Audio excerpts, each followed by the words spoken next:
Glória a Deus, aleluia. Abram suas Bíblias em Apocalipse 3. Vamos ler a partir do versículo 10. E a palavra de Deus nos diz: porque deste atenção à minha exortação quanto a suportar os sofrimentos com paciência, eu igualmente te livrarei da hora da tribulação, que virá sobre o mundo todo, para pôr à prova os que habitam sobre a terra. Eis que venho sem demora. Conserve o que tens, para que ninguém tome a tua coroa. Farei do vencedor uma coluna no templo de Deus, de onde jamais sairá. Escreverei nele o nome do meu Deus e o nome da cidade do meu Deus, a nova Jerusalém, que desce do céu da parte do meu Deus. E igualmente escreverei dele o meu novo nome. Aquele que tem ouvidos, compreenda o que o Espírito revela às igrejas. Aleluia! Meus irmãos, guarda o que tens, para que ninguém tome a tua coroa. Jesus está voltando. Os sinais estão aí fora, só não vê quem não quer. E o tempo está passando e as pessoas vêm mudando.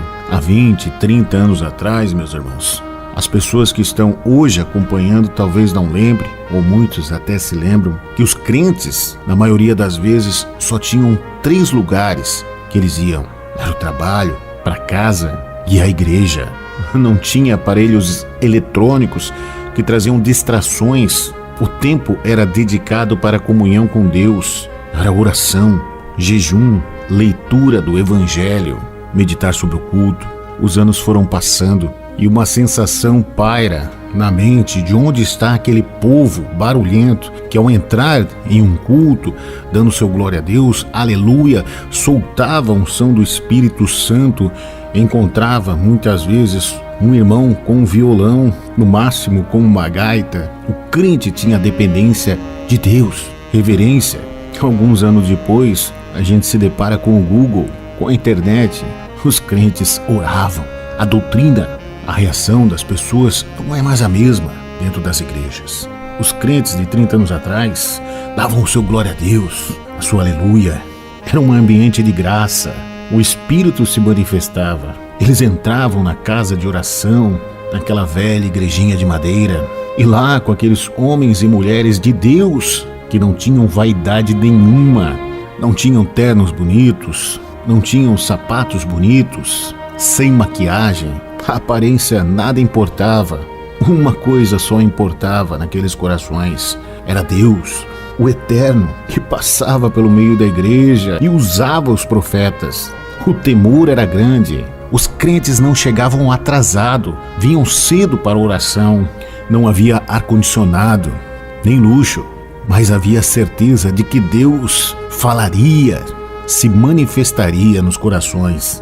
E hoje a ciência se multiplicou tanto dentro das igrejas que muitas delas já pulam para o show, para o entretenimento. E aí a Bíblia se cumpre. E por se multiplicar a ciência, que traz a iniquidade, o amor de muito se esfriaria. E olha os dias de hoje, a dificuldade de sentir Deus. Deus não mudou, meus irmãos. Quem mudou foi o crente. Alguns anos atrás, o crente esperava ansiosamente para ir ao culto e prestava atenção na palavra de Deus, vivia o Evangelho. Hoje, muitos passam o dia no celular, se distraindo.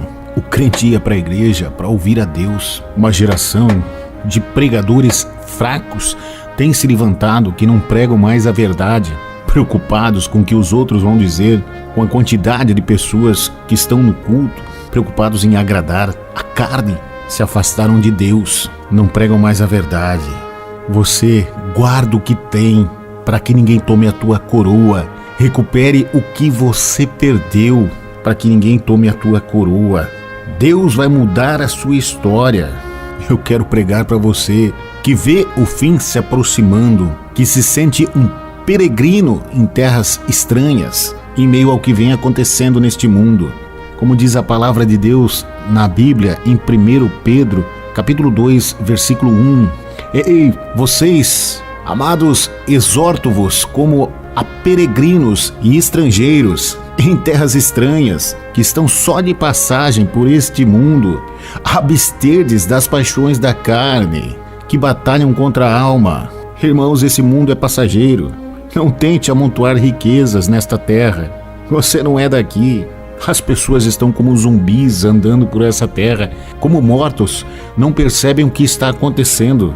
Lembre do dia que você aceitou a Jesus Cristo, que você entrou naquela igrejinha onde o pastor não sabia ler direito, não falava direito, mas era usado pelo Espírito Santo e profetizou sobre a sua vida, nascer de novo. Meus irmãos, vamos prestar atenção nesse texto de Apocalipse que acabamos de ler, porque deste atenção à minha exortação quanto a suportar os sofrimentos com paciência. É promessa de Deus. Ele te livrará da tribulação que virá sobre este mundo todo para pôr à prova os que habitam na terra. Ele vem sem demora. O seu lugar não é aqui, neste mundo tenebroso. A sua cidade é dourada. Ele fará você um vencedor, uma coluna no templo de Deus, onde jamais sairá. Há uma esperança. Não perca tempo. A qualquer momento podemos deixar este mundo. Todos os profetas pregaram: eis que venho sem demora. A volta do Salvador está próxima. É momento de despertar esta geração fraca, que recebeu o alimento fraco, porque não tem mais tempo, distraída com o mundo, perdeu a sua crença na fé, no arrebatamento. Você já sofreu demais. Termine este dia com seu nome escrito no livro da vida. Não desanime, e o que há de vir, virá. Eu creio que alguns do que estão me ouvindo nesse dia não provarão a morte. Satanás sabe que está chegando o tempo em que a trombeta vai tocar. Por isso ele luta forte contra a sua vida, forte contra a sua família. No relógio do Apocalipse está chegando a hora. E o Senhor, que saiu da sepultura depois de 3 dias, que subiu aos céus, que tomou a chave do abismo, que caminhou por essa terra espalhando o Evangelho, esse mesmo Jesus, ele vai voltar. Ele voltará dos céus sobre o grito de arcanjos. E você, que é o novo Israel, que ouviram a palavra de Deus, quando essa trombeta tocar, meus irmãos, antes de nós, os vivos, os mortos ressuscitarão e nós seremos arrebatados e estaremos para sempre com o Senhor Jesus. Aleluia!